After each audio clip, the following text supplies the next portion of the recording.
అండి రేపటి కోసం కొన్ని స్టాక్స్ అయితే చూసేద్దాం. ఫస్ట్ స్టాక్ వచ్చేసేసి అర్మాన్ ఫిన్జర్వ్ లిమిటెడ్ స్టాక్. మీరు ఈ స్టాక్‌ని అబ్జర్వేషన్ చేసినట్టయితే అన్నీ కూడా ఓన్లీ ఫర్ ఎడ్యుకేషన్ పర్పస్ మాత్రమే. సో, ఫస్ట్ స్టాక్ వచ్చేసేసి అర్మాన్ ఫిన్జర్వ్ లిమిటెడ్ స్టాక్. ఈ స్టాక్‌ని మనం అబ్జర్వేషన్ చేసినట్టయితే ట్రెండ్ లైన్ బ్రేక్‌ఔట్ జరిగి మొమెంటమ్ అయితే స్టార్ట్ అయింది. అండ్ వాల్యూమ్ కూడా మనకి ఓకే.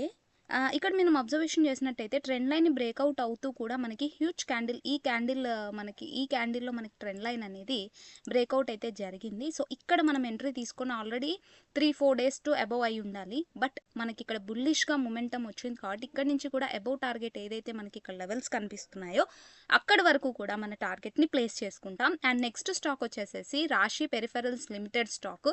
ఈ స్టాక్‌లో కూడా మనకి ఏదైతే ఈ రెసిస్టెన్స్ లెవెల్ ఏదైతే ఉందో ఆ రెసిస్టెన్స్ లెవెల్‌ని క్లోజ్ చేస్తూ మనకి ఫ్రైడే క్లోజ్ అయింది. వాల్యూమ్ కూడా ఓకేగా ఉంది. సో, ఇక్కడి నుంచి అబోవ్ కనిపిస్తున్న లెవెల్ ఏదైతే ఉందో అది ఇక్కడ మన ఫస్ట్ టార్గెట్ అవుతుంది. ఇంకొక అబోవ్ లెవెల్ వచ్చేసి సెకండ్ టార్గెట్ అయితే మనకు అవుతుంది.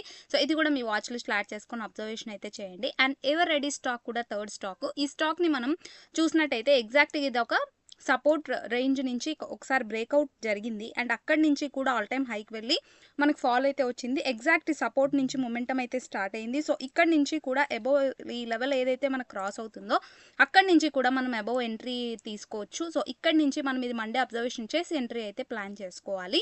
అండ్ నెక్స్ట్ స్టాక్ వచ్చేసి పీజీఈఎల్ స్టాక్. ఈ స్టాక్‌ని మీరు అబ్జర్వేషన్ చేయండి. ఎగ్జాక్ట్‌గా ఇది ఒక రేంజ్ ఏదైతే రేంజ్ ఉండిందో రెక్టాంగిల్ రేంజ్ అనేది ఈ రేంజ్‌ని బ్రేక్‌ఔట్ కావడానికి రెడీగా ఉంది. సో, ఇక్కడి నుంచి కూడా మనకి 200+ పాయింట్స్ మన టార్గెట్‌ని అచీవ్ చేయడానికి రెడీగా ఉంది. So, 2 bullish marubozu candles form అయినాయంటే స్ట్రాంగ్ అండ్ వాల్యూమ్ కూడా మీరు ఇక్కడ చూసినట్టయితే ఇంక్రీజ్ అవుతుంది. ఆర్ఎస్ఐ కూడా సడెన్‌గా ఒక్కసారిగా ఇక్కడ 32 ఉన్న ఆర్ఎస్ఐ 61 అయింది. సో, ఇది కూడా మీ వాచ్ లిస్ట్‌లో యాడ్ చేసి పెట్టుకోండి. And doctor Agarwal health care కూడా మనకి ఐపీఓ సెటప్ ప్రకారం ఇది రీటెస్ట్ అయ్యి మొమెంటమ్ అయితే చేస్తూ ఉంది. క్యాండిల్ క్లోజింగ్ అయింది. సో, ఇది కూడా మండే అబ్జర్వేషన్ చేసి ఎంట్రీ తీసుకోవడానికి అయితే ట్రై చేయండి. సో, నెక్స్ట్ వచ్చేసేసి బజాజ్ కన్స్యూమర్ లిమిటెడ్ స్టాక్. ఇది కూడా మనకు ఒక రేంజ్‌లో ఏదైతే ఉండిందో ఆ రేంజ్‌ని క్రాస్ చేసి అయితే వచ్చేసింది. And last and final stock వచ్చేసి జిందాల్ ఫోటో లిమిటెడ్ స్టాక్.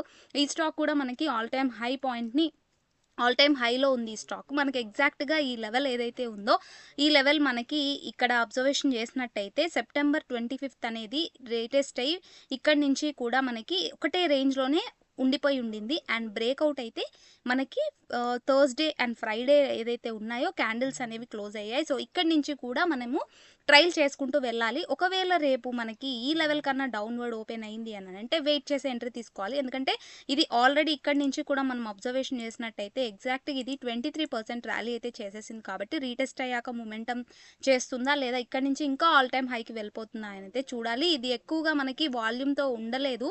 ఇక్కడ మనం అబ్జర్వేషన్ చేసినట్టయితే వాల్యూమ్ అయితే లేదు. సో, చూసుకొని ఎంట్రీ తీసుకోవడానికి అయితే ట్రై చేయండి. Thank you so much for watching my video till the end. Like, share and subscribe to my channel.